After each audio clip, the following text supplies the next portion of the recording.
for industrial scale production, but others, including victims of earlier clashes.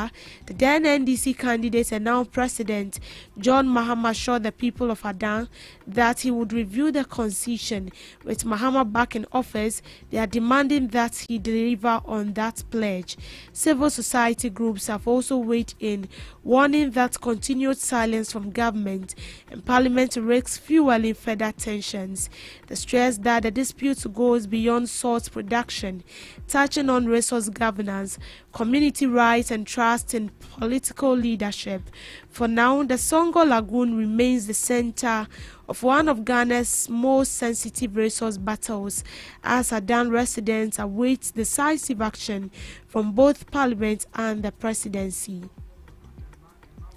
In business, the Ghana Chamber of Mines has strongly cautioned the government against proposals to cut the term of mining leases from 30 years to 15 years, warning that such a move could jeopardize investment flows, reduce long-term community benefits, and erode Ghana's competitive in the global mining sector. Delivering its position paper on proposed amendment to the Minerals and Mining Act, Act 703, at a press briefing on Monday, September 1st, 2025, the Chief Executive Officer of the Chamber, Dr. Kenneth Ashigbi, argued that mining projects are long-term, capital-intensive ventures that often requires more than a decade of preparatory work before production begins. A shorter lease, he noted, would have companies with little time to recover costs and generate fair returns. Dr. Ashigbi also warned that a shortened lease period would discourage near mine exploration, encourage high grading of deposits, sterilize marginal bodies, and limit long-term corporate social investments in host communities. In a comparative term, he noted that Ghana will become less attractive to investors than peer jurisdictions such as Côte d'Ivoire, Burkina Faso, and Nigeria, where mining leases are tied to project economics rather than kept at a shorter term. Instead, he urged policymakers to maintain the current 30 years term provided under Act 703 alongside flexible renewal arrangement. The Chamber's call comes amid a broader review of Ghana's mining legislation, which also includes proposals to reduce stability agreements for 15 to 5 years, abolish development agreements for large-scale projects, and shorten prospecting license duration. The State Interest and Governance Authority has charged the Buea Power Authority to begin paying dividends to the government starting in the 2025 financial year. Buea Power Authority reported total revenue of 139.7 million in 2024 from energy dispatch, slightly above its target of 139.5 million. The performance, however, represents 11.1% decline from the previous year, reflecting reduced generation from lower inflows into its reservoir. Despite the revenue dip, tighter cost control pushed net profit to 64.5 million, almost doubled its target of 33.6 million. General Manager of Operations at SIGA, Millicent Atuguba, speaking at Buea Power Authority's annual general meeting, tasked the company to position itself to deliver dividends to the government. For this reason, our expectation of BPA are straightforward, which are to be efficient, profitable, and to pay dividends to government of Ghana. This will mark the beginning of a reset where SOEs take their rightful place and significantly contribute to non-tax revenue and national economic growth. Its mandate was subsequently amended by the Buea Power Authority Amendment Act 2020, Act 1046, to include development of renewable energy and other clean energy alternatives in the country to provide for related matters. The Buea Power Authority Act 2007 charge BPA with the development of a hydroelectric power project on the Black Volta River at Boy and any other potential hydroelectric power site on the Black Volta River and for related matters. In sports, former Black Stars captain Stephen Appiah has stated emphatically that Ghana's national men's football team, the Black Stars, are ready to compete in the upcoming 2026 FIFA World Cup qualifiers against Chad and Mali. Ghana takes on Chad on Thursday, September 4th, before taking on Mali at the Accra Sports Stadium on Monday, September 8th. Ghana lead the standings in Group 1 standing with 15 points from 6 games on the back of winning 5 games, and wins over Chad and Mali would all but seal the Black Stars' place in next year's World Cup.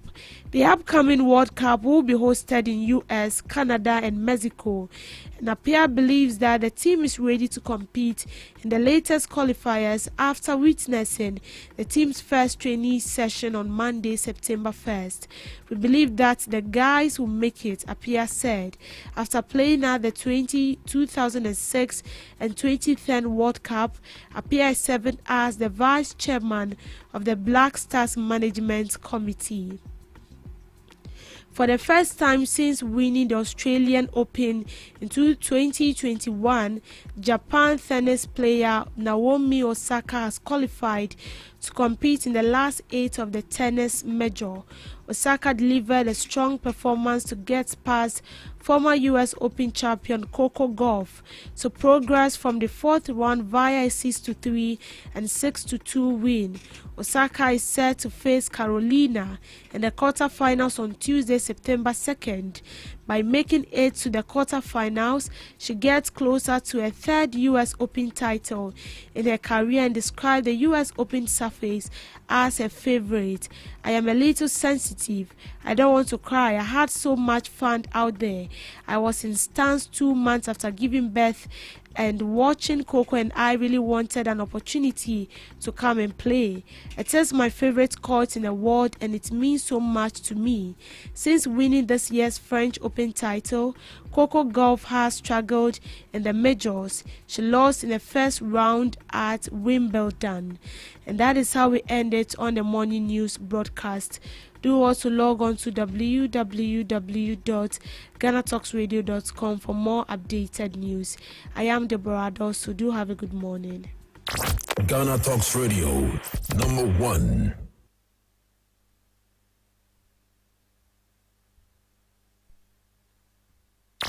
Ghana Talks Radio, #1. Hello Ghana, hello worldwide, I'm Mr. Level Bam.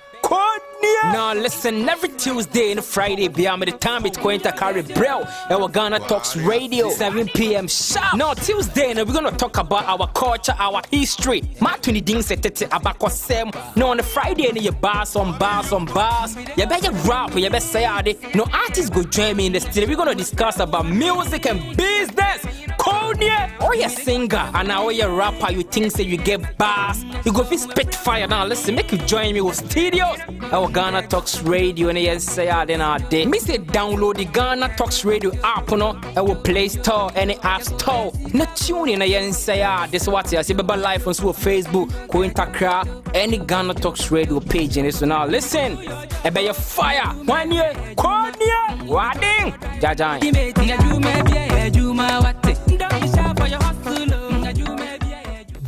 Are you ready to amplify your business or brand's reach and make a meaningful impact in Ghana and beyond? Partner with Ghana Talks Radio today to connect with a diverse audience across Ghana and beyond. Elevate your brand through on-air promotions and social media. Boost your brand during prime time. With Ghana Talks Radio, you can extend your reach across digital platforms. Ghana Talks Radio is not just a station, it is a community hub where your brand becomes part of the conversation. Join us in fostering connections, celebrating culture, and making a lasting impression. For customized sponsorship packages and enquiries, email contact@GhanaTalksRadio.com or call +233 202 544614. Ghana Talks Radio, giving the youth a voice. What do you want for breakfast? How do you want your breakfast? English breakfast, French fries. Koko Nikosi, alo komi kesheto. Wache. Well, Gobe is the real deal. Join us on Ghana Talks Radio. Let's serve you a buffet of breakfast. From news headlines review, current affairs to social issues. Entertainment, sports, and all the trending stories live on our mobile app and across all socials from Monday to Friday, 7 a.m. to 10 a.m. With me, Pakwesi Omare. Regina Bless. Deborah Adoso. And I am Esinal Fiagbedu. This is Ghana Talks Breakfast Show.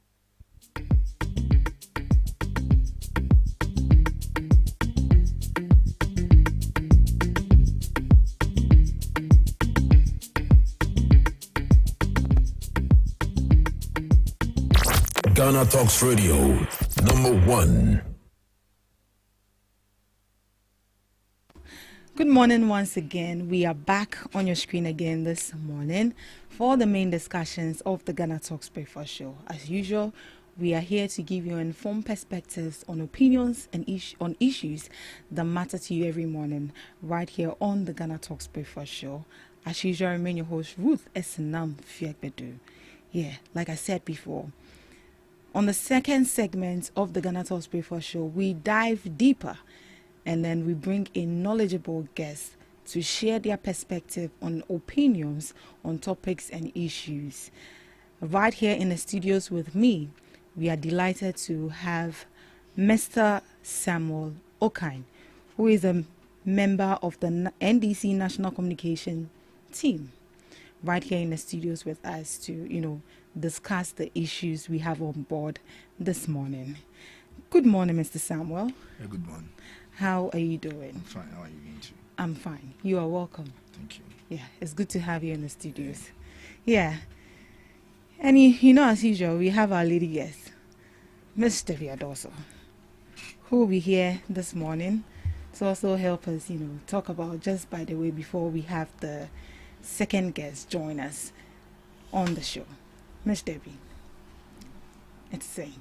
Yeah, me and Dom also. Hey, yo. I knew you were going for breakfast. I knew you were going for breakfast, but I just had to pull you in to, sit in for our next guest before he comes in. Thank you so much for accepting. But just in case the cocoa get finished, me and Mori cocoa am. All right, Mr. Okine. I see you wearing white already. Yeah. What are your expectations for the Akutia? Election. But that's not the reason why I'm wearing the white. Oh, okay. But you win. Hopefully, okay. But can you tell us your expectations so far, and the preparation that has been underway even before the election today? Yeah, no party goes into elections without preparing. Exactly. And I know the party that I belong to. Once they are there, I know we are prepared. Because of the homo activities, I've not been politically inclined for some time now. All right. But then I know that they have prepared. They are fully prepared. But if you look at the historical background of Akotia elections and what have you, it is clear that the seat keeps changing. And I am of the view that in Ghana, no political party holds a certain parliamentary seat. People are like, oh, I had the Obama MPP. MPP for was a Omubini. When you go to Ashanti region, some of the areas, no. It has come to a time where people are now discerning. People are now reading. Today, with the help of free SHS are allowed to make kind of or phone. Into information beyond accessible to all. Into a bad thing, pass a bit me, I can say, a certain group of people be. We are more than crana, a MPP number 2 then. I'm one as a NDC number 2 then. Every day I've been saying it. The earlier political parties, a better side we are a better bois as a country. Say, and probably, areas be one way only say, as to where does the development call and I say I'm fine crana. Because of the goodwill now, Nipano a Wadima party. Sometimes, and then it is an Ebu religion. People are tribe, those kind of things. Say, no matter how it is, they will vote for that particular political party. But this time around, the people are now discerning. They now understand that politics is about bringing development into their lives. Exactly. It's not about the voting alone. It's not about looking for job for people's parents alone, for people's fathers alone. It's not about their connections alone, but it's about development. And you know, yaba bedroom pempensubi as our mind say ye to abama party bia na yehu nkoso anaze mpuntu ya brabo mu a. Itimi den esesa change that. Sa ade no so na de ntokwa ba wo baby because osusu say sa area we dey. De bia me na e omotoma me. Enti ya ntoma me na ya to ma me ni akosia mansa. Na just akosia mansa use foul means to win the elections. The time I best start to say TSS no. The people are now discerning. The people of Ghana want development. They need jobs, you know. So I dream say me dey aha dey ma nya hwe kra wo ha e be den. The better ma me no. So I dey no. Every day I've been saying it. With the Akwatia by elections, no, I know that the people of Akwatia are discerning. They are reading, and they are seeing what is happening. Today we are living in a Ghana where the city is stabilized without having a 40-member city stabilization committee. And so what again are we expecting? So Usha Nyema, the president of the republic, you know, it is clear. See our politics, no, a rewarded performance, any campaign message. I've not been there, but I'm following whatever is going on there. Yeah, very good. Yeah. The campaign message now. Party B a campaign based on sympathy. Party B a campaign based on Nema and from Punto Manipa Abrabum.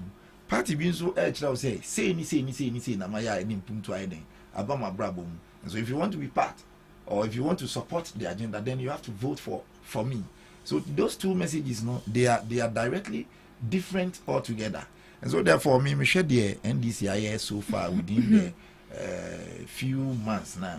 Me GD say the people of Akwatia will vote for the NDC. Yeah. Because I will say that Omanga ready some better NDC to demonstrate say Nyama President Mahama they like it. All right. So I know by the close of the day. So moving away from the policies that you mentioned, that's personality of these representatives in that particular constituency also matter when it comes to selecting who has to stand for that constituency. That is one aspect of politics. Right. But politics to me, it is typically based on ideas. On ideas and not personality. But like I told you, nyama bi timi manipa bi na adwin say me meto amawe. Say nipa na was standing on say hono free or be abusuan for. It is abusuan because of that family relationship with intino. As to say nipa no the idea to develop their constituency and answer only that idea no. Once you fear abusuan no, don't forget to say abusuan be then omo supporting. So me, I don't do my politics that way. I look at policies, I look at issues. Party I only issues beba na so many no. Una me follow. Do you get my point? Right. Do you know Osha Nima I also like I've said, you know. Even though sa nima no beba mu say be a personality obi o ha what no more ni nipa be a fine ya de and internet to about obi nya zero no. You don't have it. Oh, okay. And obenya bi vote ni de obenya bi. But win, you know, and then ya asem no. Right. Oh, dem no. So if you want to take the personality and other factors into consideration now, and na make us say nipa na we den obenya bi, but win, you know, is based on performance. Win, you know, is based on campaign messages. Because at the end of the day, you know, one of them say Ghana are the floating voters in there, and they deciding. But I say floating voters, and never know cost no. They have seen it. Since Mama became a president for the past 8 months, we are complaints be an yet and today I would say that those complaints no from kakra. Nipa complaining bebree on nyama bi ho, and I believe that the people of Akwete almost feelings are reliefs nkiti yes, transportation is we the only problem I have is with the GPRT. They are not monitoring their stakeholders well, they are not monitoring their drivers well. That transportation reduction is on fast but all the same say with time we will get there, and I know that by the close of the day the people of Akwatia will look at the performance of Mama and they will vote for him massively. All right. Miss Debbie, what are your expectations for the Akwatia by-elections today? My expectations are a lot. One thing is I'm hoping that this election will be safe, like will end war. There wouldn't be any chaos as people are projecting it to be. And then one thing is I'm actually thinking of a 50-50 win for both parties. Why? A 50-50 win.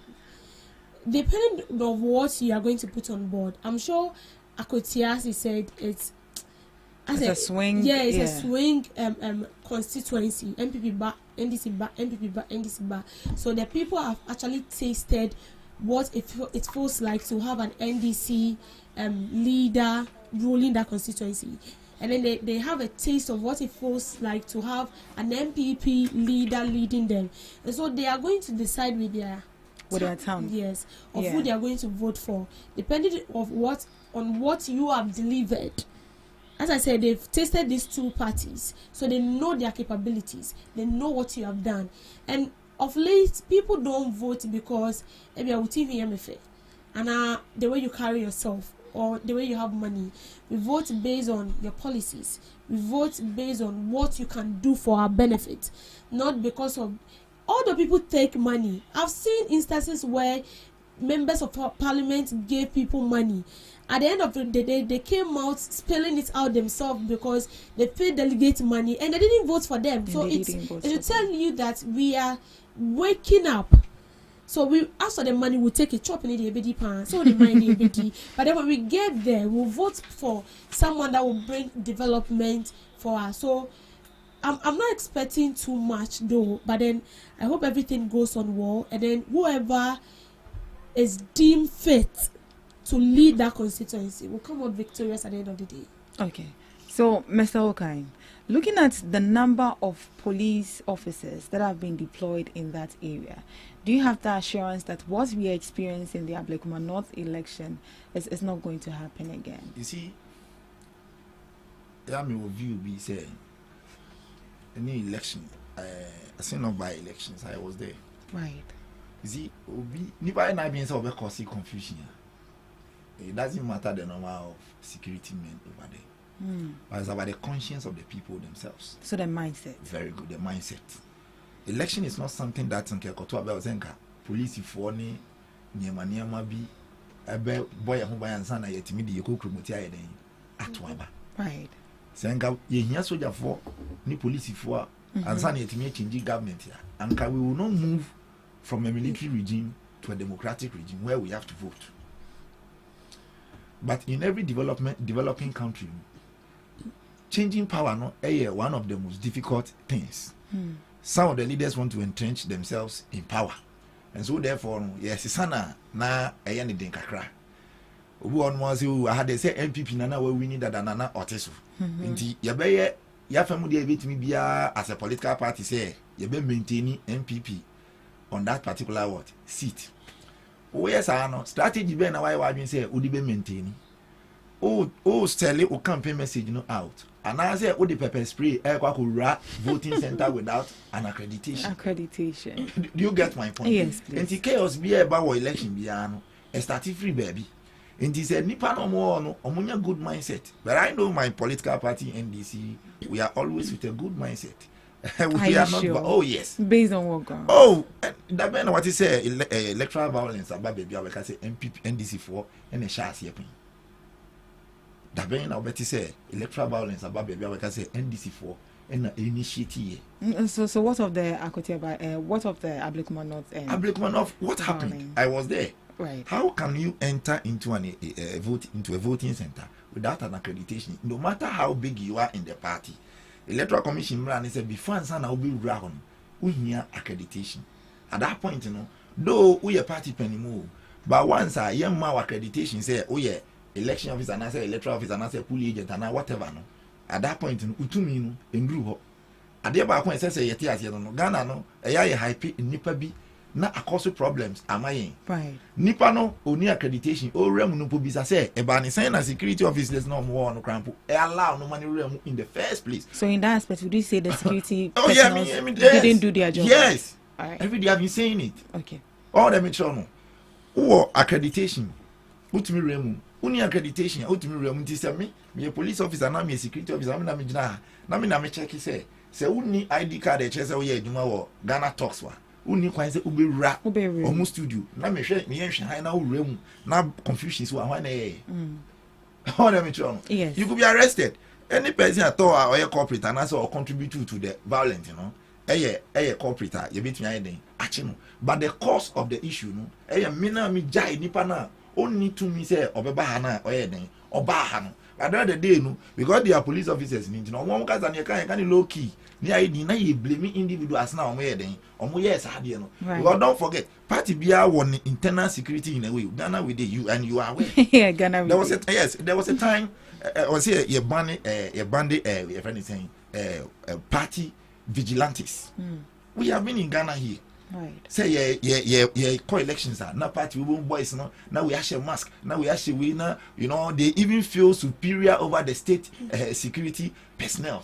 And the who security officer now na own person me him busy no. I was also making sure say mo security protocols na mo dey ato akwan mo dey guide the elections no. Making sure say obiara any one kasa security officer no will adhere to that protocols no. Exactly. If you fail na BBC every day I've been saying that. And you know me you decide with the preparation in the number of police for and the mindset of NDC, you know. At the end of the day, it is going to be very peaceful. It's going to be. I know the party I belong to. We are for peace. We are for democracy. Not just your party. You know the other blue party. Oh, the blue party. Oh, if you listen to some of the comments they've been making on the internet after the Ablikumanov by elections, said they are going there with a different mindset. But every day, me remind you, say don't forget. And you want to party, and I feel you want Bema wo hono. You understand? And my money now hono, but constitution is say ye to aba as a police for and on bed then on be share so. Into the party be the security boys are then atite. But as a security officer now or ye in charge, you know, allow mo be free outside because me him one man. Not that obi so be responding. Somebody will definitely respond. Exactly. Into the media, Mr. Omo they should have that good mindset. You know? Because I saw what happened in Iowa West Ogun somewhere 2019 there about when people were fired, you know, live gun. At the end of the day, there was a committee established, the Emil Short Commission. The findings be by. At the end of the day, we didn't see anything. But media is animal because I my nipana ebu ni name so emini anka by this time kwadane apache. First no disabled, but today when we are counting the people living with disabilities, they will be counted. They will be counted. It is mean support to election violence. But like I said, you know, senka ye the two ni niema neto aba anka we won't moving free a military regime to a democratic regime. There's a Nipano more, both NDC and MPP and Chrome of one. Many wide being say, see to a media entino may protect no at all cost. By your wide being say, me protect votes now, me party for no ever bedding, ever to Amamino. Me more good message on Bomudo Mukrumuti ever bedding, ever to Abamami. As all the show wide being say, see to near media antino, by all means, me per se media. Obisabella said, there be. Send your elections in the colony, so you go for a day, to a man into a day. A honor misunderstanding, but don't forget that seat no one already know. There are a lot of court issues surrounding that particular one. See, it's already in tension or that I am telling you already. It's high on tension or that. It has made a mess. Both NDC and MPP for no one now. Obianya good mindset. I don't the day leadership no. A unique person now the behavior. Every leader, you should have your followers. If you are a leader and you don't have followers, you are not a leader. You are alone. And nobody, no leader, no person can stand somewhere and call himself a leader without having the followers at your back.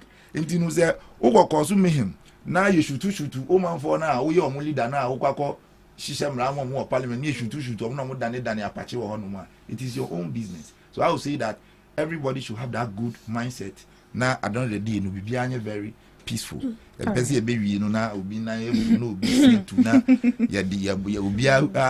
I read to say Chinese man who go ahead you be at this time around no medium impressive whom say money boom. So I am of the belief that by the end of the day, you know, everything is going to be successful. And no two ways, and this is going to win.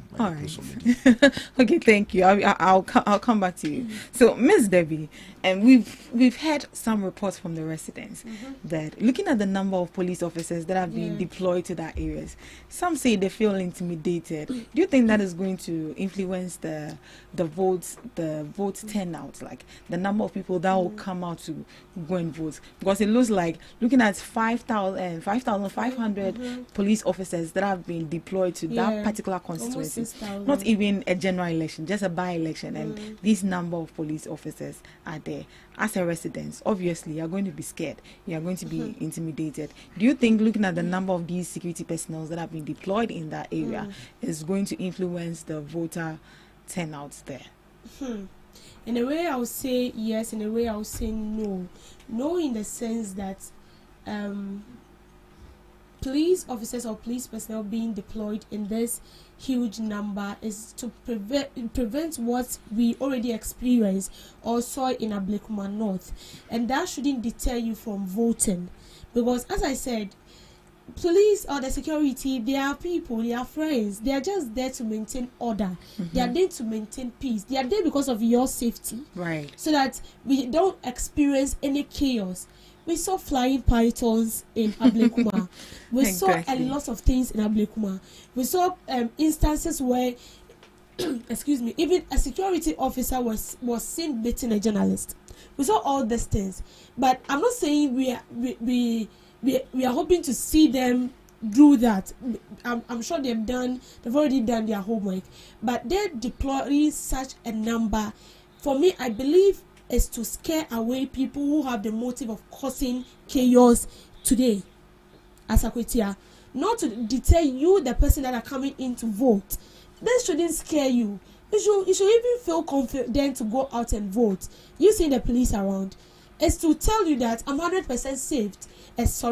If someone should try something mischievous right now, you'll be taken on by this security personnel. So I feel it shouldn't be something that will scare you. You should feel normal to go and vote. You'll only be scared if you've been paid by somebody to cause trouble today. Which I saw a lot of videos.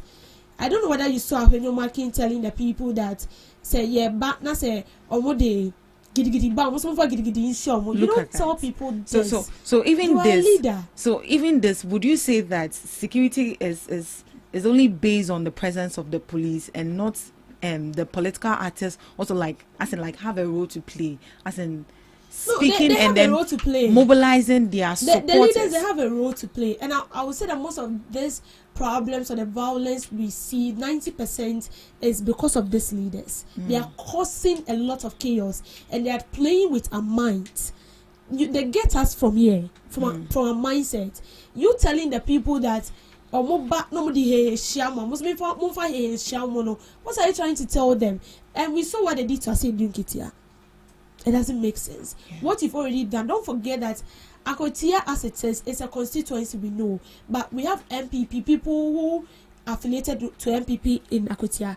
We have people who are affiliated to NDC in Akwetia. If you are doing this to Ase Dunkitia, as an NDC member, I said, maybe I'm going to also mobilize my men. When we see any of the MPP guys there, we are going to also retaliate, and this actually fuel violence. And so these leaders, they are our main problem. I keep saying this. Our political leaders, they are our main problem. They are the main people that are fueling violence each and every second and each and every minute. Anytime we are having anything has to do with we electing or deciding voting to do yes, right. Because you don't say that as a leader. You don't say that. We not see politicians. We know them. When they meet right now, they can, bash each other. But after here, they are friends. We saw videos where politicians just, they talk, they eat together. It should tell you that they have a cordial relationship. But when they meet, when they see you, we only pretend in front of you that we are enemies. But back doors, we are friends. So why should you portray that in the sight of a voter? What are you trying to put in their mind? That, hey. And that is why politics, market. You see what a trader will do to you. Talk about President Mahama. You see what a trader will do to you, because they've already created this kind of impressions that MPP NDC it's not supposed to be that. Not deviating from what I'm saying. They're deploying security personnel to that place. It's not to scare anybody. It's just to maintain peace. Right. Yeah. I'm done. Right. All So our right. second guest is already here. Thank you so for having me. yeah, thank you so much, Miss Debbie, for joining us, for just by the way.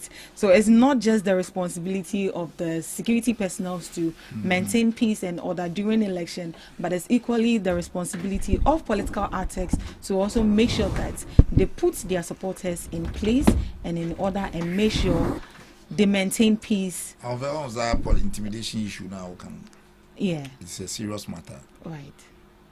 Why should I feel intimidated? When I Intimidated see by the presence of the officer? police officers.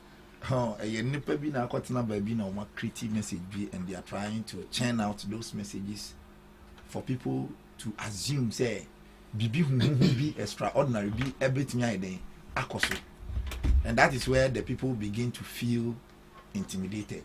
But me the every day I've been saying it. Say politics no. One key thing na your leaders need to me the aboy is to intensify political education. Political education. Intensification of political education is very important. It is something that is missing in our political landscape as a country. And if we want to minimize some of these things, we need to intensify political education. At the end of the year, where we secondary school, Rebecca say Osru because police now wabase obabe born in home I'm not one. Police for the doors to do. How does it make sense? It doesn't. You see, there are certain statements when people say them, it looks as if common sense travel and it didn't return. Sometimes you think about something and say, like the person who is there to protect you. You saw the person and you are rather afraid, like you are afraid of the person. Right. So what is the work of the person there? Right. Okay. Thank you for the add up. We are elated to have our second guest joining us in the studio in the person of Mr. Kennedy Donko, who is the NPP communication member and Branda constituency. Weasel. Weasel, how do I respond to Weasel? You. And now they say it's what? Obake. Okay. The Obake. I'm a gun. So it's what? The word is Obake. Obake. Obake. So meaning what? Welcome. Welcome. Okay. So Obake. Obake. So how would I respond? Like just welcome. Welcome. Yeah. So Oyiwado. Okay. So I learned a new word. They've been pronouncing Obake. So Obake. Because of the turning of the tongue. Yeah. Anyway, you are welcome. Thank you. Is it SNM right? Yes, SNM. Right. Thank you very much. You got the name right. Yeah. So before you came in, we were actually just having a chat about the Akwitia elections, expectation, and then security level, looking at the number of security personnel deployed in that particular area. So I don't want to be biased, so I'm just going to give you 2 minutes to speak briefly about that before we dive into our major discussion. I hope that is the second topic to be treated, right? Or that has to do. It's part of the topic that we are going to discuss. It's related to it. Okay. Yeah. So let me say a very good morning to you, SNM, and then my colleague here, Samuel. And then, I mean, those who are watching us from afar or listening. So far, and then let me say a very good morning to the New Patriotic Party, from the National Executive down to the polling station and the people of Akwitia at the moment. Because right now, all eyes are on Akwitia. Yeah.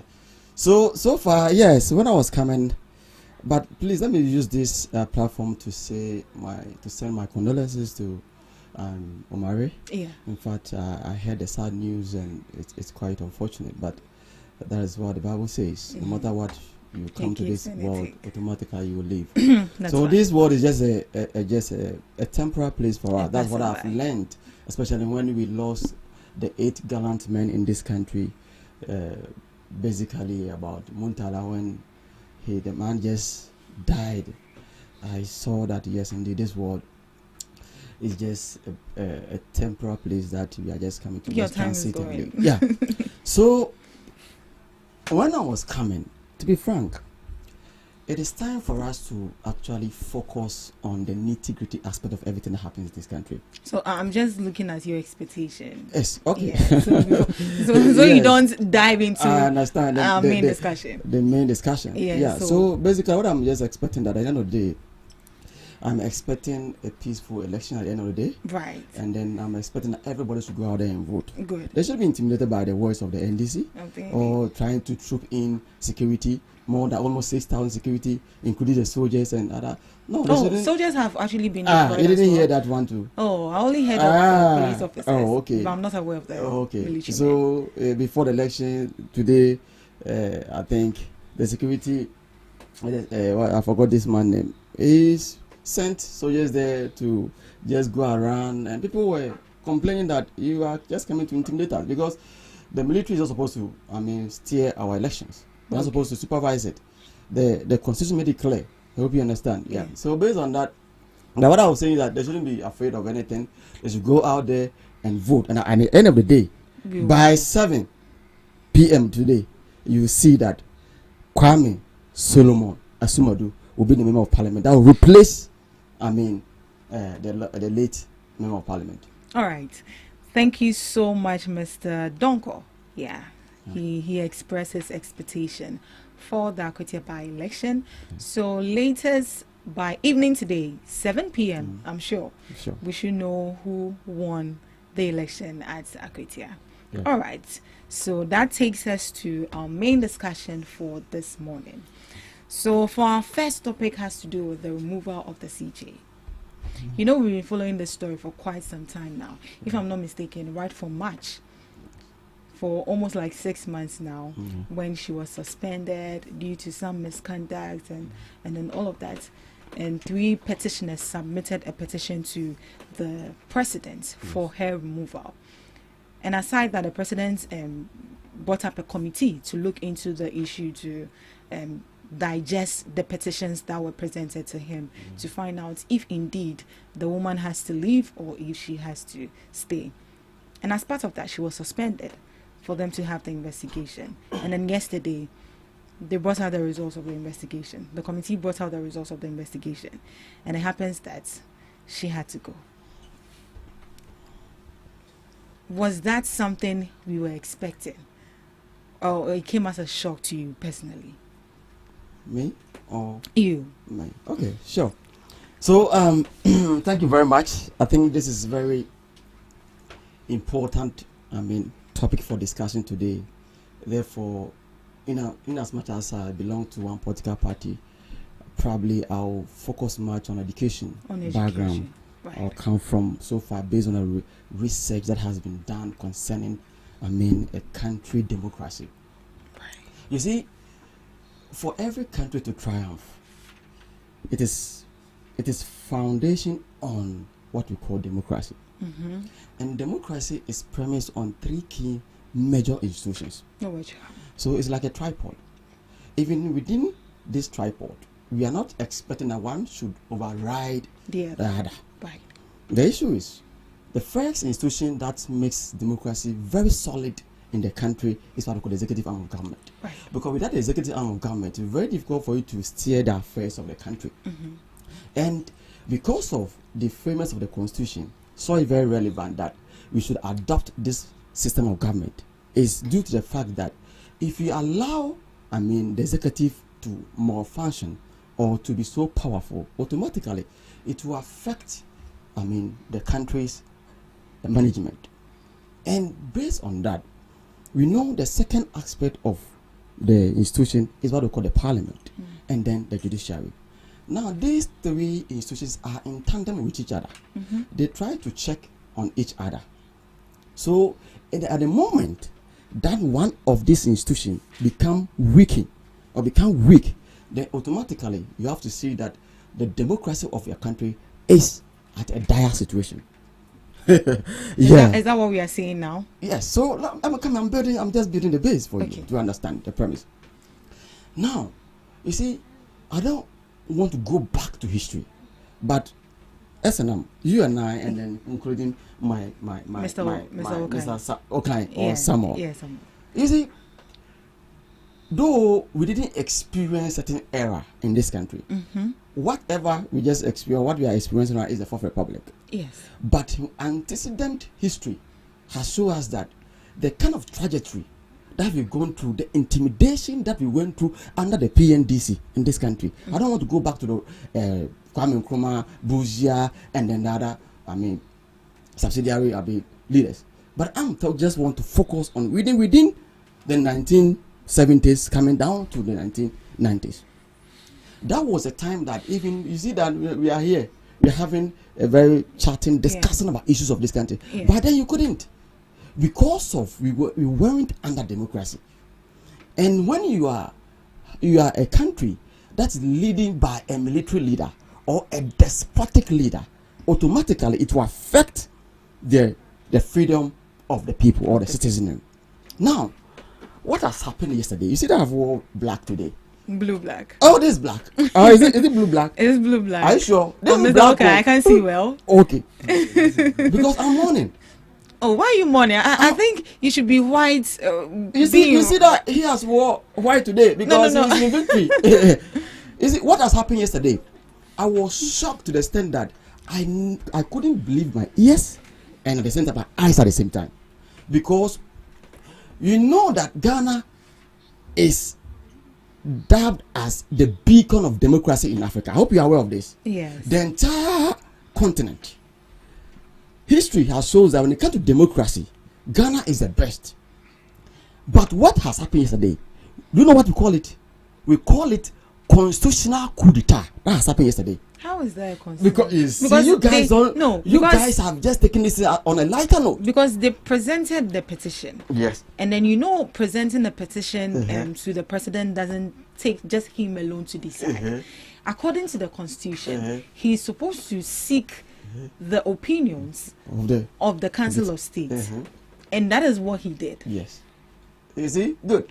I know you are talking about Article 146, right? Exactly. The Article 146 that you are talking about, the entire constitution that you see, lawyers will tell you that when it comes to the constitution, we always focus 30% about what is written in the constitution. We focus only on 30% about what is written. So when they come to interpret the constitution, the 30% is what you see. But when it comes to making a ruling or making a judgment, you use 70% logic of the provision. You're confused, right? But are we not supposed to be making decision based on the constitution? Don't worry. So why should it be? So that is why a lawyer will tell you that if you think what you just see, the provision that you see is, should be your focus, that at the end of the day you get it wrong. The issue is, I will come there about the procedural aspect. That's why you are focusing on the Article 146. Is it that they went through due process or not? I will come there. But one thing I want you to understand is what has happened yesterday is what we call constitutional coup d'etat that has been in this country. Now, two scholars in America, they did their research in 2018, and then they realized that the global democracy is declining. And what are some of the factors that is affecting this thing? This is what they conclude. They concluded that now democracy does not destroy or does not deteriorate based on the previous, strategies that they use, like the coup d'etat. One day you sleep, you wake up, and the coup has taken stage. But now it happens under the watch of democratic elected leaders. And the first thing that they will do is, first, they will target a certain institution of the state. So, for example, the independent institutions. The first one is what? The judicial arm of government. And the government has orchestrated, strategically planned, and then have decided to oust the Chief Justice. No, but I have read the petitions that were brought. Yes. And then I think the president acted on it. They had to investigate into the issue. They've done their investigation. Have you gotten some of the results? The reason why they oust her? Yeah, I have. Why? I have a report. What is that? You see, and you see, let me put that one aside. But let me explain. If you are telling me, Ken, that someone has traveled with her husband, therefore we need to just oust that person, then automatically it tells me that you don't really understand the office that you are occupying. Even if you look at the issue, when this whole issue started, the woman came out that yes, even when she traveled, at the end of the day, she even saw that the budget that was allocated to her, she even brought a change. So where lies the argument? But the issue is, it was well calculated when NDC was in the position, including Mr. Samuel. They planned that when they are coming to office, they are coming to weaken the judicial arm of government in this country. Based on what grounds? You see, the issue is when they were in the position, they said it very clear that when they come, automatically the CJ must go. So they said that. Do you have a video? I have evidence. Go and see the discussion. The only video I have seen that I'm pointing was the fact that Esidiun Ketia said that exactly that. So that means you watch it. He didn't say the CJ. Not only he mentioned the electoral commission. He said when he mentioned that when they come, the judicial arm of government, the chief justice must go, and then second, the EC also must go. He mentioned these two offices, and not only about him, most of the communicators, including Samuel, even said that. So this is a factual that you can verify. You just take your phone, Google, you see all these things. Okay. So this was a plan orchestrated that is how to oust the woman. But let's go to the due process that you wanted to ask me. If what happened went through due process. In fact, I was very sad that a whole CJ, this woman who is at the toppest when it comes to the judicial arm of government, to the extent that her rights, the chapter 5 of this constitution, this country, talks about the fundamental human right of every individual. I think you should be. But her rights were trampled upon, and then this woman was kind of talking about every day. She actually moved that issue to court. When she went to High Court, do you know what the court ruled about?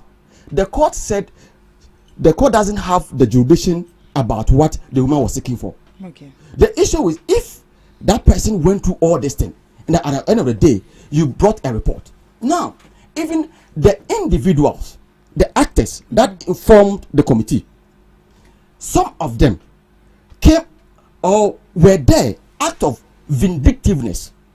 Do you know why? Look at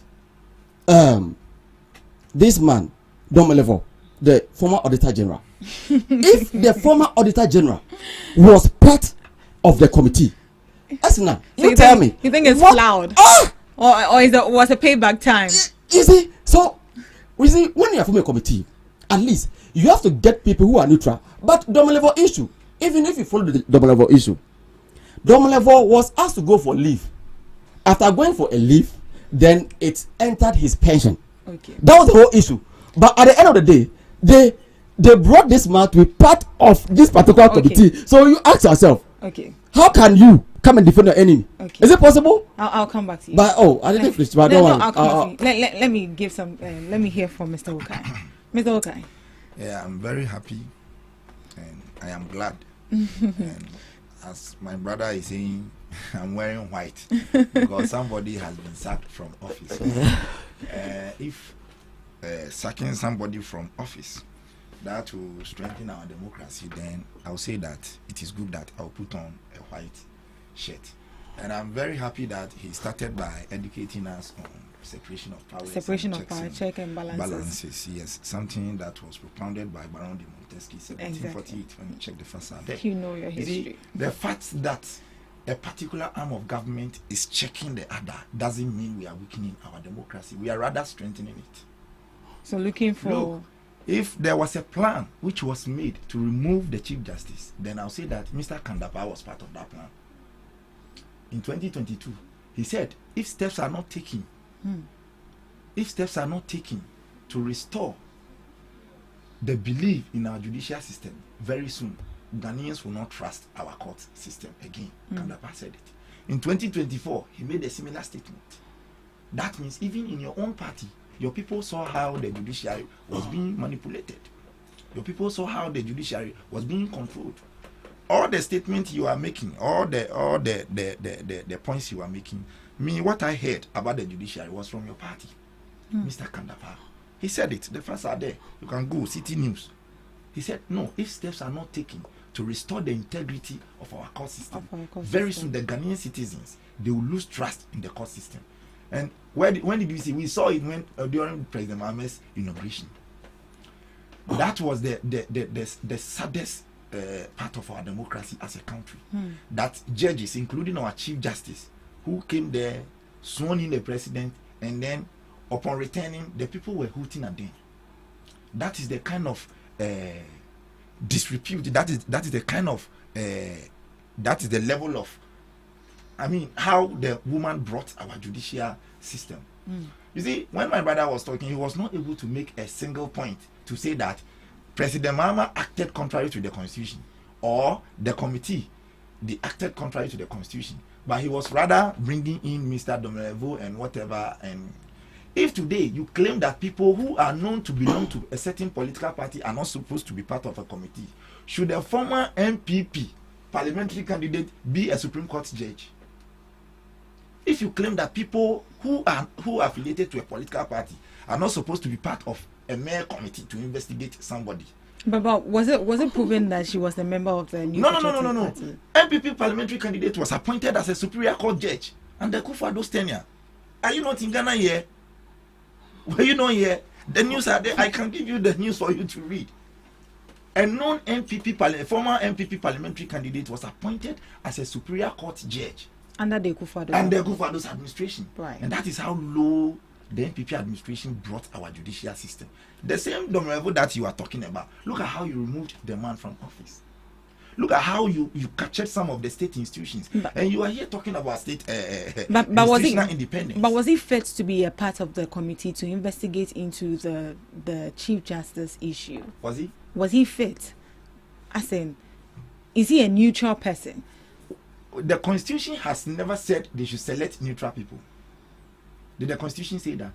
Is that a committee must be constituted? So come up with two lawyers. Very good. Come up with two lawyers, 2 days. So who is setting up the committee? It is the president. So the people that he feels they are competent enough to investigate the matter, they are the people he will appoint. And assuming he appointed people from the MPP side, will you be saying what you are saying? You see, the NDC, or I would say that President John Dramani Mahama has never acted contrary to the Constitution. He followed due procedure.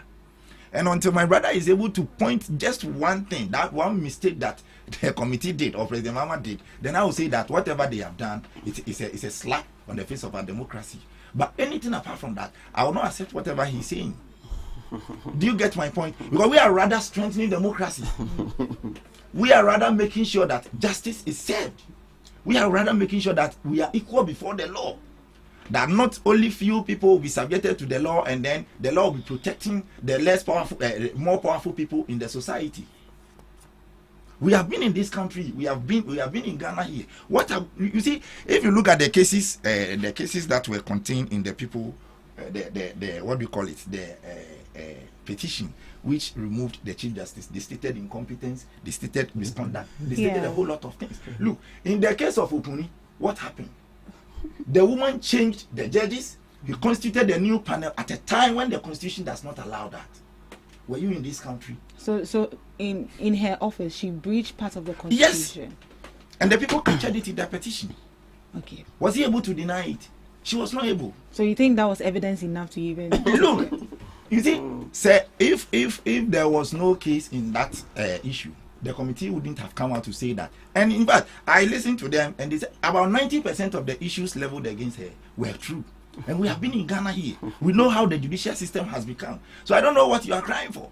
Is it changing the Chief Justice? Is changing the Chief Justice weakening our democratic institutions or weakening our judiciary? Hell no. At the end of the day, a new Chief Justice will be appointed. If I feel that you are incompetent, and for that matter, we have to change it. We have to change you. We change you. You go. It's as simple as that. I'm not happy that somebody is losing her job. No. Hell no. I'm not happy somebody is losing her job. But if your job will push Ghana into chaos, if your job will push Ghana into a difficult situation, then I support your removal. But just party them. I get it. Very good. So my say we are too partisan. We shouldn't be too partisan. It is the Constitution we are protecting. And it is the constitution that has taken its course. President Mama has never removed the woman from office. It is the constitution that removed the woman from office. Because the constitution has provided a clear procedure that if you want to remove somebody from office, this is what you want to you have to do. You have to do. And president followed the right procedure. The same thing, he, the president himself, the same constitution has provided ways and means of it there. And they in a free war. It will also go contrary, as somebody can initiate the action and it will be done. Don't say that because it has not been done before, you know. And you can say, what we have to look at is the person's personality and the work of the person. No, no, BBA then we can all be talking about witch hunting. But if not so, now there were allegations, even from your own party, people were criticizing her. They know that President Mama has rather done the right thing. President Mama is restoring credibility in the judiciary. In fact, he is restoring confidence in the judiciary. So to me, what my brother is saying, fine, everybody is entitled to his or her personal opinion. But I don't think President Mama has acted contrary to the constitution, and I don't think the committee has also acted contrary to the constitution, unless my brother can prove otherwise. Other than that, whatever he's saying, that our democracy is being destroyed, our democracy is being dented and all that, I don't accept it. Okay. Because the democracy is the constitution is the democracy. So if you have followed the constitutional procedure to have something done, and you say that because you have removed somebody that you feel is affiliated to your party in one way or the other, so we have destroyed our democracy. I don't know what you are talking about. Do you get my point? All right. Yes. Okay, you ask you. So if you are saying that the president didn't use the right principles or maybe procedure to remove this the former chief justice. Obviously, she's now a former chief justice. Yeah, she's former. So what do you think is the next in line for her? If in your submission you mentioned that the president didn't use the right procedure to take this woman off. Well, what do you think is next for her to do? You see, I'll answer that question to you. But you see, let me make this clear. Okay. This former CJ doesn't have MPP party card. Let me make this clear. However, she was appointed by the MPP government. Let me say this. In 2022, the reference that Samuel made, in 2022, the CJ wasn't the CJ in this country. She wasn't. She was appointed in which year? He can make that reference. So by then, let me talk about this. I mentioned if he is telling me that removing the CJ or destroying an institution, the judicial arm of government, is tantamount or it is in tandem with strengthening the democracy in the country, then basically I am surprised that he is communicating for the NDC. You can't tell me that a whole institution, a whole branch of government, you have sacked the head, and then you are telling me that basically this is about strengthening democracy. The issue is, if you sack this woman based on the variables, based on the issues or leveled against her, the issue is, if someone traveled with the husband and then he's telling me that because you are sacking the person, we are all in this country. When just a black man off here, when we saw a flying man, the way the person dived, the way they beat a woman in this country, they beat her. They were even stamping on her stomach and others, but you saw them stamping her stomach. You saw the video. Oh, the video is I didn't see them stamping her stomach. Oh. Hey, a whole man, a strong man, giant.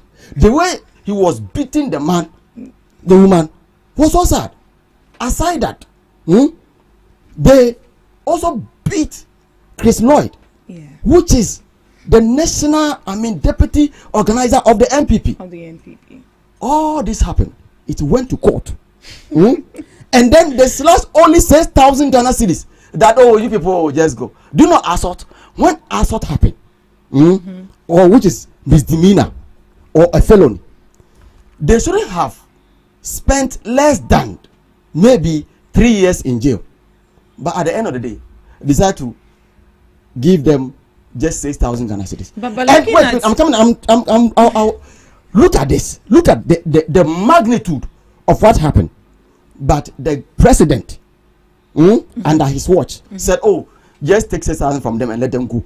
But someone, what the president said. But he's a leader of the country. So they took the issue to court, and maybe it could be how they presented under his watch. It could be how they presented the issue, or even defended the issue for them to arrive to that punishment. The issue is, if that magnitude of issue happened in this country, and that person or such people were just given just 6,000 bill, or they just crash off by taking just 6,000 Ghana cedis, and then you are telling me that someone traveled with a husband based on that person that deserves to be in office, then what kind of president or what kind of leader are you?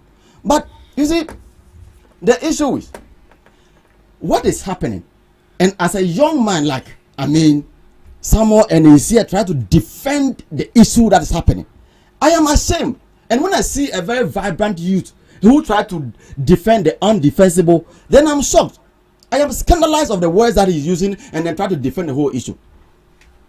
Now, the precedent that the NDC is setting. Now, power is transit. Power will never be in your hands forever. And you should know that whatever precedent you are setting today, tomorrow, you're going to use or you'll be affected by the same decision you are taking today. That's how such is life. The decision that you make today will be the outcome of either your success or your failure. Now, with Article 146, that is saying that the president has followed the due process. That the president hasn't done anything. And you haven't answered my question. Wait, I'm coming. That the president hasn't even breached any provision of the constitution. If you are forming a committee, now, do you know that after they suspended the Chief Justice, the majority leader in Parliament said that even Article 146 itself has a problem. Therefore, we need to amend that provision or that article, that act. Why did he say that? And the plan that the NDC has done is that when they remove the CJ, now they want to go and amend Article 146. But you see, it will never happen in this country. You see, what is good for the good is also good for the gander. You won't allow them to amend it or what? To amend it for what? Let's leave it like that. For the CJ. So what if your government also comes into power and then is a bit disturbing? Would you allow them to amend it too? The issue is, you see, the Nabrodi can buy a canino. What did they buy? If they amend it, the issue is, it's for the betterment of the whole country. So not if you know, listen, what that article, if the president, I know the president, and or maybe if I don't like the Chief Justice, automatically I can just write it and submit it to the president. Looking at what that is why they have to do an investigation. Investigation of what? Do you know the kind of hell that Tokunu went through? Do you know the kind of hell that she went through in this country? Even yesterday, she was asked to file about the whole issue that happened, not knowing that they have already written down their report. And you call this a due process? What kind of due process is that? Even to the extent that you are aware that, the Bar Association of England and then the Commonwealth even came to say that, in fact, the procedure that we are using about the Chief Justice issue automatically is not constitutional. The Ghana Bar Association of this country also say that no, the process that the NDC is using is not a due process. So what evidence do you need again in this country? These are lawyers. These are lawyers who have been in the field for several years. They are professionals, and they came out. But you see, like I said, it is a certain deliberate plan to destroy. That woman, to capture that political institution to the side of the NDC. So, and the target is not the CJ. All that the NDC do is, we are aware. The process is they want to remove, the EC. That is their own target. But they realize that if we remove, the EC, and at the end of the day, it goes to the court, automatically, when due process are being followed, automatically, they might revert that decision. If that's the case, then let's try to remove, the CJ first. That's the whole thing that they are doing. But the CJ, is that? Were you there? That is what scholars have researched about, and it's followed due. You see, I suppose I should have sent you certain thing before. I forgot because I don't have your number. No. But the issue is what NDC is doing. They are setting a precedent. But what the woman should do, to me, yeah, you know, the court is there. She can still appeal for everything that she wants to do. I hope you understand. Yes. But one thing I want the NDC to understand is that everything that they are doing today, they shouldn't think that power is in their hands. If someone assaulted, I mean, 3 main people, NDC people assaulted people. Based on that, you just said that, oh, just take pay 6,000 and go for free. What precedent are you setting for posterity? I don't want to talk about even under the leadership of military rule in this country. None of, the leaders even sacked the CJ in this country. All right. Looking at, maybe let me just wrap up with this one. Yes. When Kufuor came, already there was a chief justice that was appointed by Rawlings. Kufuor was able to work with that CJ, and then after his tenure ended, the same thing happened when Atames came. He came and met a CJ that was appointed by Kufuor. He worked with that CJ. When even at the first time of John Dramani Mahama, he also worked with the CJ. MPP came and met about someone that you guys appointed, and he worked with that person until the CJ time ended. Now you came, and then you are trying to tell us that you are not ready to work with any CJ that's been appointed by the MPP government. Time, Ghanaians, and posterity will judge the NDC. And indeed, I know one day, President Mahama will sit after maybe his term has ended, and this will be the worst decision that he will regret in his entire life. Okay, Mr. Okai. You know, before when the CJ was actually suspended, she took the issue to ECOWAS. So, as announced that the president have made a decision to sack her, what happens to the case she's pursuing it at ECOWAS? That one, I cannot tell, and I cannot decide for her. All right. And I cannot decide for the ECOWAS court. The ECOWAS court. Because if you take your issue to court, it is up to you to either continue the case or withdraw your case. Yeah, but even before that, I'm so sorry to cut you. No. Do you think that she exhausted all the entities right here, even before taking the issue out? She didn't. Why? She didn't. But you see, in life, you have your right to do whatever you want to do as a human being. Maybe to her, she didn't trust in the internal systems available. And that is a vindication that the court system was captured by the MPP administration. I am not attacking the woman, and I am not saying the woman is not fit for the job. But you see, when you are given such a position and you want to be in bed with the executive, these are some of the implications you are likely to face as a human being. When you say in bed with the, what do you mean? You by see, that? for almost all the years she has been a chief justice, all her rulings favored the NPP as a political party. And that is what triggered Kandapa to come and say that the way all the rulings are going in favor of the NPP, it will make the judiciary lose its credibility in the eyes of the people of Ghana. All the years she spent in office, all the rulings she gave favored the NPP as a political party. So what do you expect me, the ordinary Ghanaian, to feel? How do you want me to think? How do you want me to reason? Do you get my point? Yes. That she got the power to reconstitute a panel, in the case of Opuni, changing judges just to make sure that the case goes in favor of the government. And these are some of the problems of the judiciary. And you are aware. Look, for her, she has been a chief justice from 2023 to 2025 when she was suspended. For her not to even trust in the judiciary alone and take her issue to ECOWAS alone shows that she knows she has destroyed the judiciary. Oh yes. For her not to trust her own colleagues that she worked with and then take her matter to ECOWAS alone is a testament that she's aware, she knows that she destroyed the judiciary. But I will not say she destroyed the judiciary, she allowed herself to be used by the MPP administration. To destroy. Oh yes, to destroy the judiciary. You see, when you are in bed with the judiciary, these are some of the things that will happen. And you see, when you see checks and balances came in and you are now crying, you started your communication by talking about checks and balances. And today, the executive is checking the judiciary and they are making sure that the right thing is done. That one too, you say you don't like. So where is your stand when you talk about checks and balances? Assuming the woman has done nothing and she is being sacked, that one everybody will talk. Will talk, exactly. Everyone will talk. You said President Kufuor came to meet a chief justice. That chief justice President Kufuor came to meet. Ask everybody. Did somebody write a petition against the person? No. Kufuor also appointed certain justices. Nobody wrote petitions against them. All the 3 chief justices Nana Addo Dankwa Akufo-Addo appointed, people wrote petitions against them.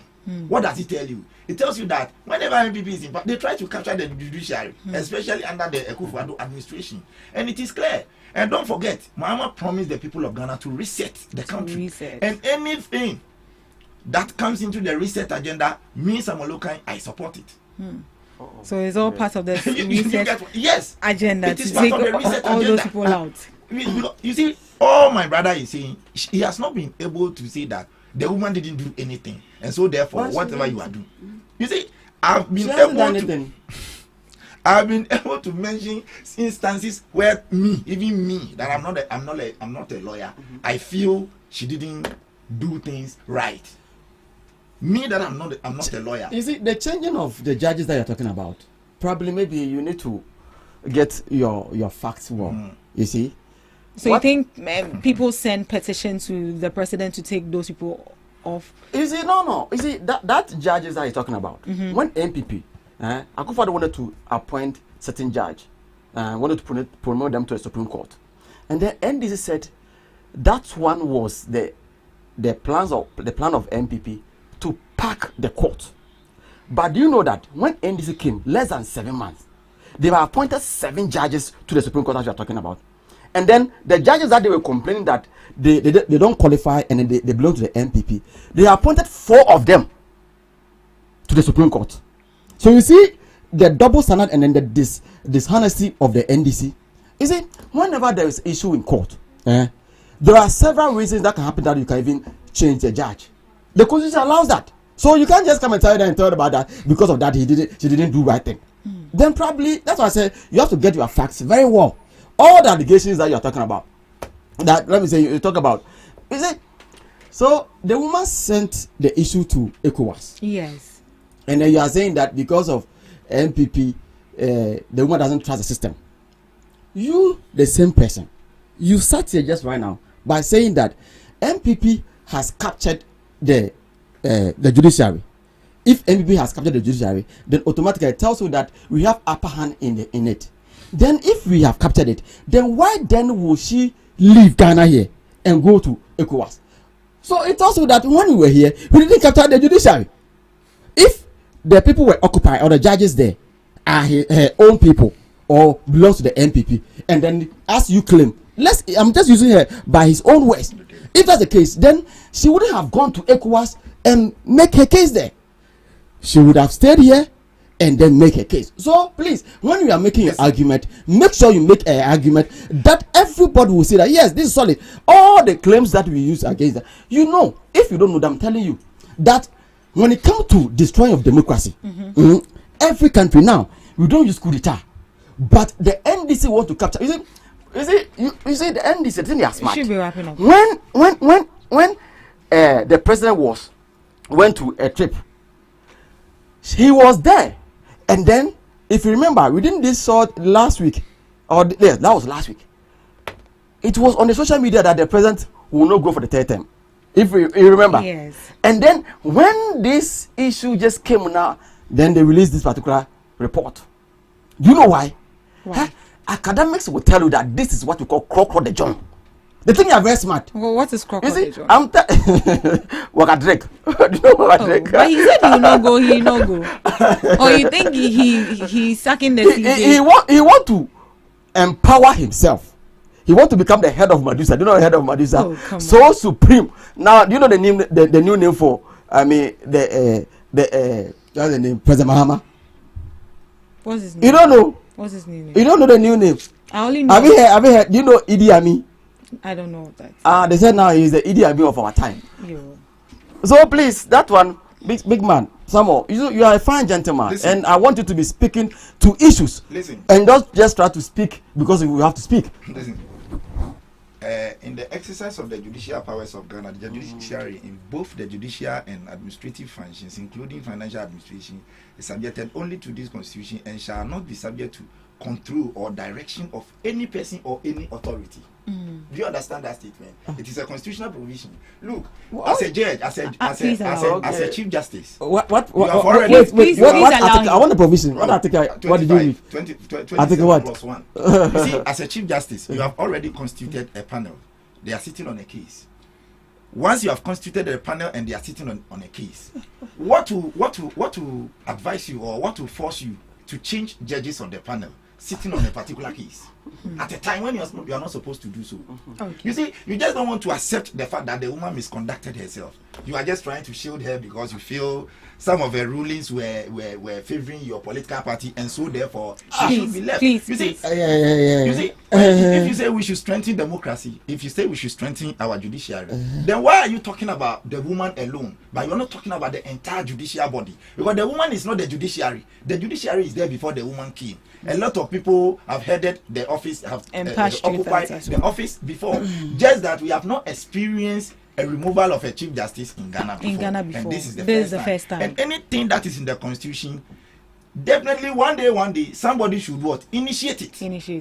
So if this is the first time we are seeing a removal of a chief justice, we should rather learn from it. The next chief justice that will come should learn from it. What the woman did, that was not right, and for that matter, she's been sacked. Because you can be appointed today, another party will come tomorrow. If you did what the woman if you do what the woman did, obviously you will be removed from office. And it is like that, just like you are promising me that power is transient, and for that matter, when you come, you also come and make certain changes. Yes, if we appoint a chief justice who will misconduct him or herself, just like the woman did, who will be incompetent. You see, when you were talking, you said Article 146 has a problem and it must be changed. Amended. And that is a clear indication that the woman was incompetent.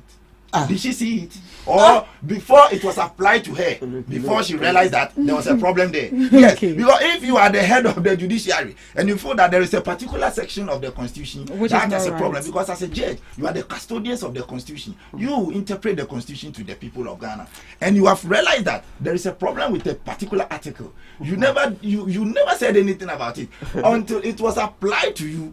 Your people are now coming to tell us that. That means that clearly you are incompetent. If not, then you were sleeping on the job. All right. We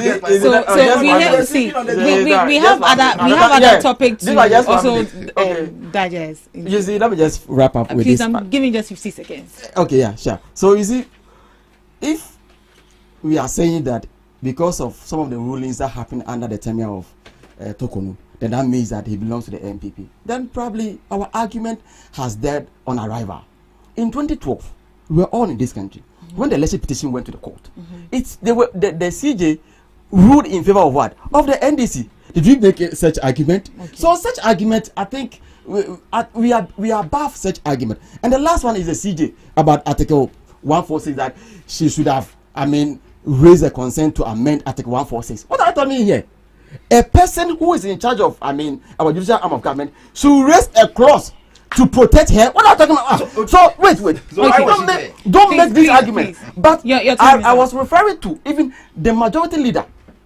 He even raised an issue when after they have suspended the chief justice. That's the main issue here. So please, if you are telling me that the CJ herself should have raised this concern, saying that let us change that constitution, you, the NDC crowd, would have even campaigned against that. All right.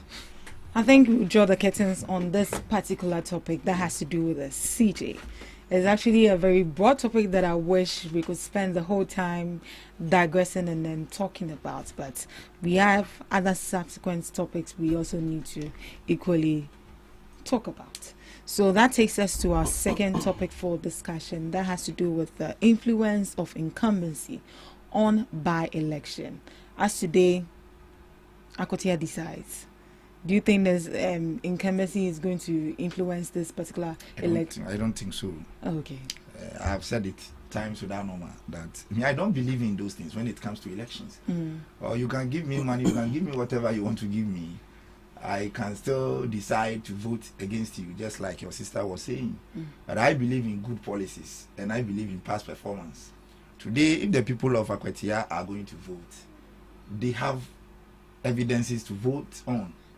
If they want to vote for the NDC, they have issues to vote on. You see, they have developmental stories to vote on. But if you tell me, because NDC is in power, and so therefore they are going to use that thing, how will power tell somebody to vote for somebody? Power doesn't do that. If they are not seeing progress or development. Power doesn't do that.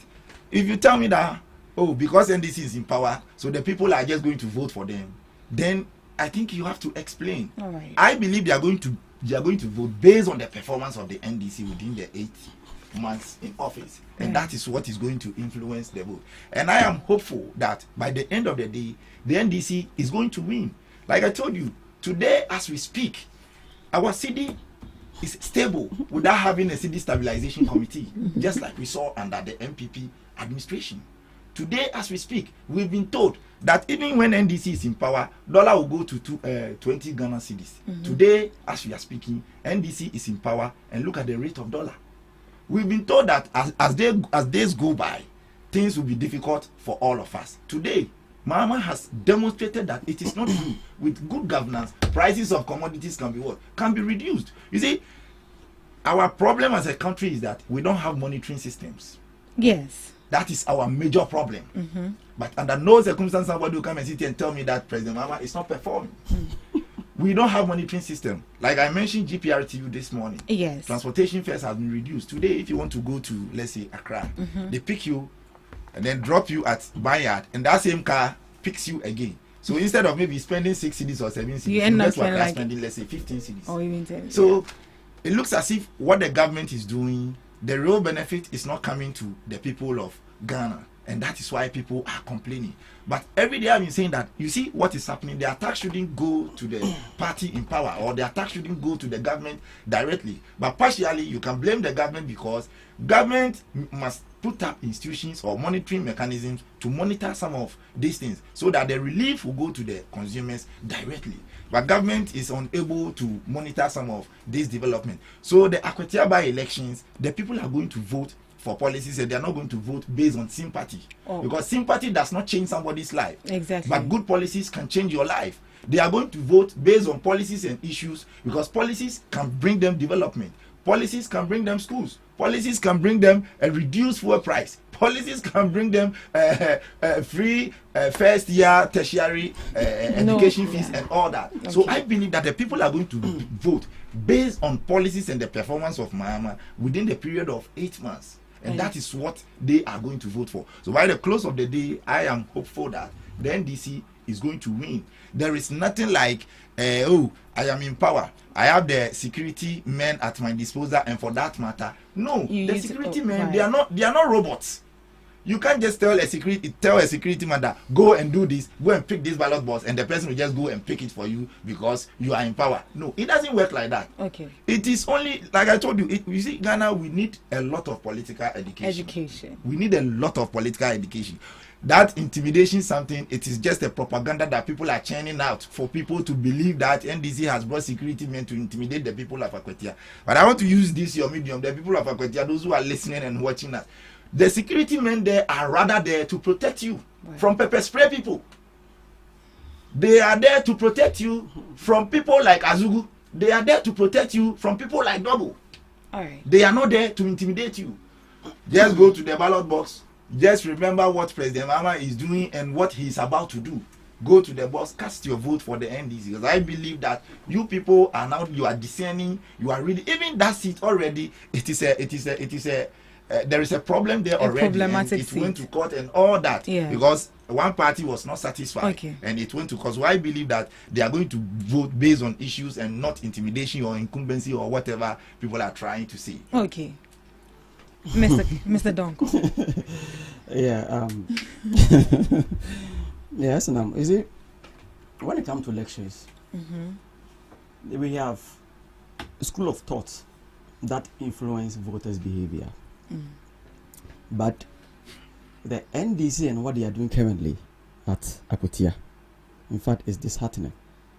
What are they doing? You see, we know that initially we have a historical antecedent when it comes to by-elections in this country.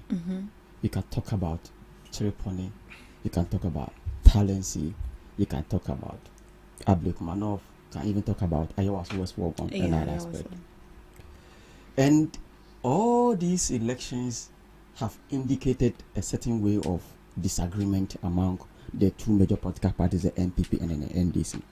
Now, it got to a point that we realized that because of the tragic that happened, and then based on that, we will not contest at Tamale Central. So we were anticipating that the NDC would have replicated the same, decision that we have made, because we wanted to have a very serene environment when it comes to our political. So your party, you are in a nutshell with what you are saying. In a nutshell, of what I'm saying. What you are saying, you wanted to avoid electoral violence. That was why you left the Tamale seat for the NPP. So you were expecting the NDC to also do the same. We have a case study. Oh, you have a case study? Yes, Abdulmanov is a case study. Right. That shows that when we went, what the NDC did to us, then we will not contest for the Tamale Central. Oh, but so from the communique that came, they said, looking at how the representative there, which is Mutala, looking at how he died, so you want to give him that due respect. That is why you are leaving the seat, and you are also telling me something different. It's part of it. Are you sure? But it wasn't captured in the press release. Yes, but it was part of it. I hope you understand. It wasn't captured in the press release. So you tell me that the by-elections that we had in this country, did we experience misunderstanding, chaos, and violence? Even if you don't know, even if you didn't experience any, that Black Manoff, you experienced that one. That Black Manoff was a real one, right? It was a real one. And even if a real, you see, you are even trying to even explain that, even come on, rerun. Look at what happened. What about a by-election? You see, this one was just 19 polling stations. Yeah. And here we're talking about 119 polling stations. You have 2 minutes. So, hey, I haven't started though. Hey, so hurry up. Yeah. So, the kind of monetization that is happening at Akwatia at the moment. Right now, when I close, I'm going there. I'm just going to where NDC, Carlos, go and take money and then I'll leave. Well done. So, for us to go there, they are sharing money like their birthday gifts. So you think people are going to vote because they are giving them money? Because of NDC is in power, they are trying to influence the voter with the money that they have gotten so far in office. Are you sure they are not going to vote based on what the evidence of what is going on? So you didn't see them that they were sharing the money? Oh, I didn't see it. You didn't see it? Oh no. You're not on social media? I didn't see them. Are you sure? Money. I didn't see them sharing. Maybe probably someone might give you some have started program. Okay, I'll take it. But monetization is happening in that, and I'm surprised. And second, they are also trying to deceive the people by going there to open the DVLA. When I saw it, I said, "What? God, now our political terrain has drained down to cheap politics, to the extent that because of by-election, you just go down and you just try to open the DVLA for them." What is that? If you have a very good message, let's even stand by the argument made by my colleague here. But does your party feel intimidated by the kind of like the security aspect? No, not the security, but the kind of, as you mentioned, that them opening a new DVLA office at Akwatia. Is your party feeling intimidated by that kind of progress the NDC is bringing in in that constituency? We are not perturbed, we are not moved, and we are not shaken by that. Okay. The issue is now the strategy that the NDC is using that to influence the people of Akwatia is funny and is shred and is below belt when it comes to argument. All right. Now the NDC are saying that the people of Akwatia should vote for their candidate because the man is a lawyer. That's their campaign message. Yes. So what is your campaign message? And I was saying that So if you also want to vote for you, now you have reduced yourself to the fact that the people should vote for you because the person is this one is a minor and this one is a lawyer. And then if you are going to if you are going to parliament, you are going purposely for laws. You are going to is the purpose for parliamentarian is for legislation. Therefore, this vote for a lawyer. If you make this argument as a political, party chairman, then basically you don't even understand the terrain of politics in this country. Okay. What provision qualifies someone to be a member of parliament? Okay. That's the question. If you read Article 93 of this country, you will see the provision is there. But even the person who was saying that, I said, he was a member of parliament. He was my MP. Okay. When he was a lawyer when he contested? Now, the NDC is thinking that the people of Akwetia is going to vote for them based on that they have performed very well. Now, talking to the Senate, bringing the dollar inside the issue. Now, the dollar, when you bring this argument of this debate, your time wait, is just give me 1 minute, I'll wrap up. When you bring that argument, then your argument is dead on arrival. To the fact that now the dollar that you came, that was in 14, and then the dollar went down to 10, right? 10.5. Currently, as we are speaking, the dollar is 12 cedis today. You can check. All right. And even upon the dollar coming down, the people at Akwetia, when they are going market to buy banku or buy kinky, the price remain the same thing. Okay. So what I tell me about the dollar? All right. Now the issue. Let me wrap up with this one. The issue is the people of Akwetia have realized that the NDC cannot help this country. You people know when they came to power. And so far, they haven't done anything in Akwetia. This man died within 7 months in office. And we were thinking that these people, upon what has happened, you should have maybe not contested. But that one is a decision. After that one, you can't force them not to contest. But the level of intimidation, sending troops. Troops. You call them troops. Troops. They are wearing security police uniform, and you call them troops. Troops when they do not troops. Troops are people who are going for war. Oh, come on. And then now is that what you term it? If soldiers went there, then what is that? Soldiers are troops. All right. It's not only the police that is there. It got to a point the soldiers went there and then I was why? Okay. This is just an election, a by-election that we are going to have a peace of. But so what I'll tell the people of Akwetia is that you know what Enesikumi started. Okay.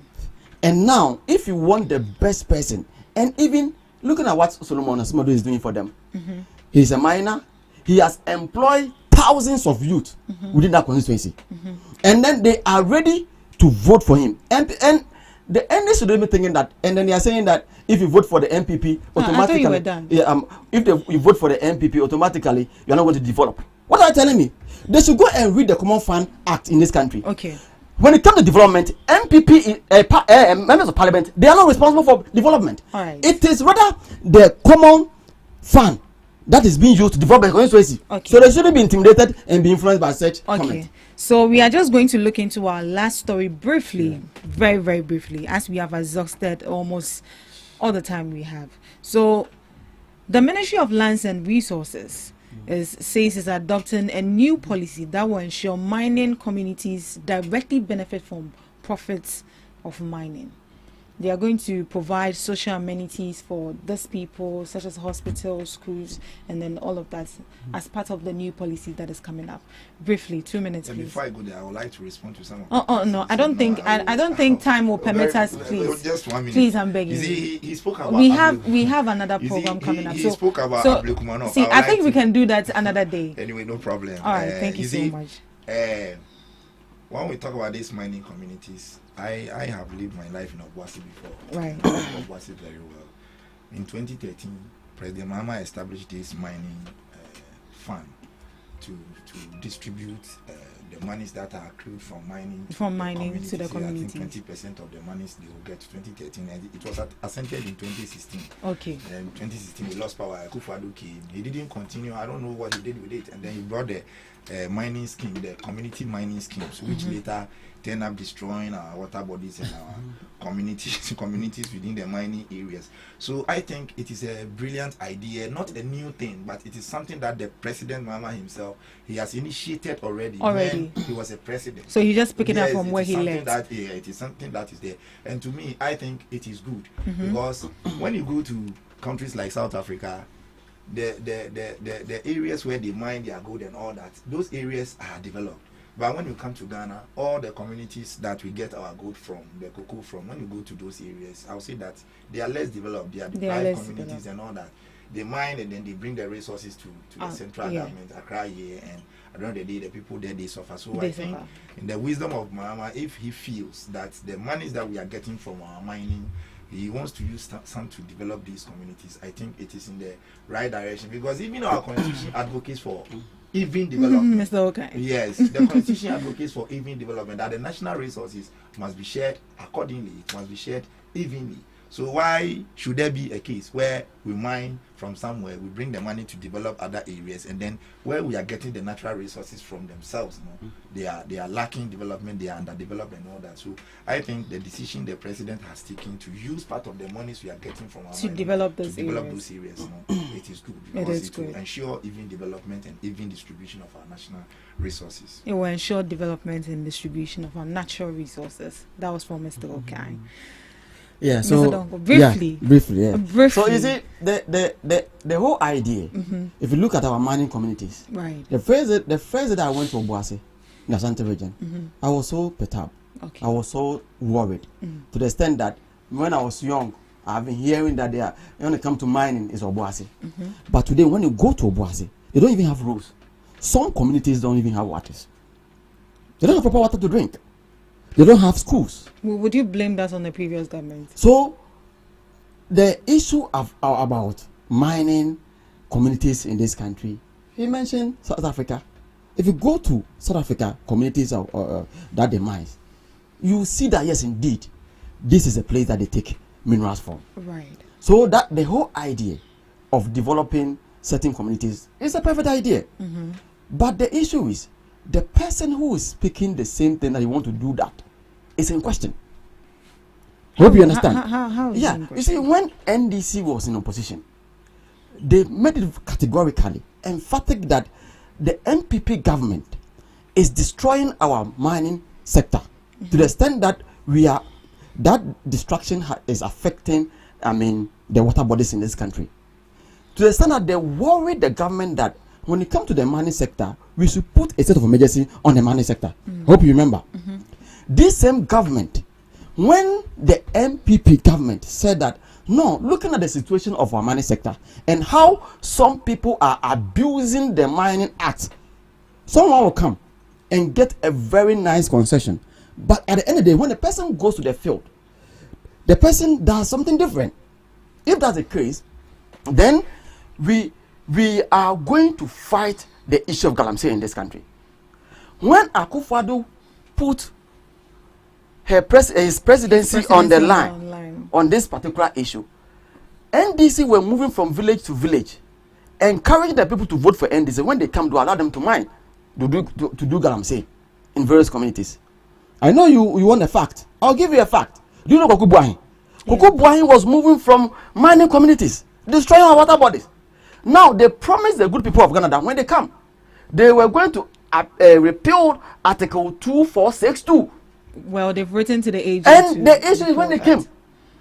Now, the MDC has spent almost 1 year. Ask yourself, this same government who said there should be an emergency in our mining sector, is it working? The same government is ongoing. So, if this person is telling you that now I am come to allocate certain fund to develop these mining communities, he is the John. Okay. It is a way that they just want to basically try to influence the people that I think they are doing something. Yeah. And even the person who made that statement, Sandoff, I know him personally. Yeah, sure. And he also know me very well. Yeah. He was my senior at the University of Ghana. Okay. But the issue is because of now they know that people have now seen that this NDC is not doing what they said when they were opposition. Then let's try to come and say something so that at the end of the day, people they will think that Ghanaians will think that we are working. Okay. But the God of NPP and then the Lord of Akufado is a Lord of justice. In fact, in the local government, in the local dialect, we say that Onyakopon ofan boa or chance ato, but the MPP government is no ato. All right. Thank you so much, Mr. Donko, for that beautiful submission right there. So, your last words, Mr. Donko. Sorry, Mr. Okai. You see, the rate at which MPP wants to paint the NDC black is making their party look unattractive day in and out. Those are your last words. The achievements of Mama are out there for everybody to see, provided you have eyes, provided you have phones, you know what President Mama is doing. So I would say that the people of Ghana should keep their cool. Whatever President Mama has promised, he will deliver. He will deliver. Thank you so much, Mr. Donko. Easy. Don't argue. I said your last My words. last word. You don't argue. The people of Ghana is now feeling the effect of the NDC. Right. First, when NDC came to power, they have increased electricity tax by 14.75%. Okay. Again, water tariff by 4.02%. Again, D-levy 450% per liter per gallon. I hope you understand. Yeah. When August, just this August, last month, another increment in our 2.8%. When it comes to the E-levy and then the D-levy, you know all these things.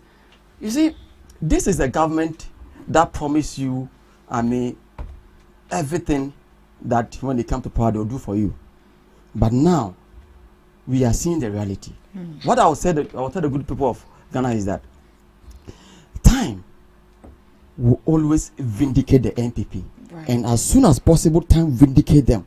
They should know that 2028, they should vote for the NPP. That has strengthened democracy up to this time. But looking at how they are destroying our democracy, if you don't take care to get to a time, the youth in this country can never criticize the sitting government. All right. Then let us wait till the end of the elections. Okay. Oh, by 7 right. there. That will be another. By 7 o'clock. Oh yeah, that will Victory. Yeah. People are. No. Okay. All right. That's why they're buying the vote. They're buying votes there. All right. And this is where we bring the morning show to a close. Thank you so much to my honorable guests, Mr. Donko and Mr. Okai, for doing the talking. And thank you to my lovely audience for doing the listening as well. We'll come your way same time tomorrow at exactly 7 a.m.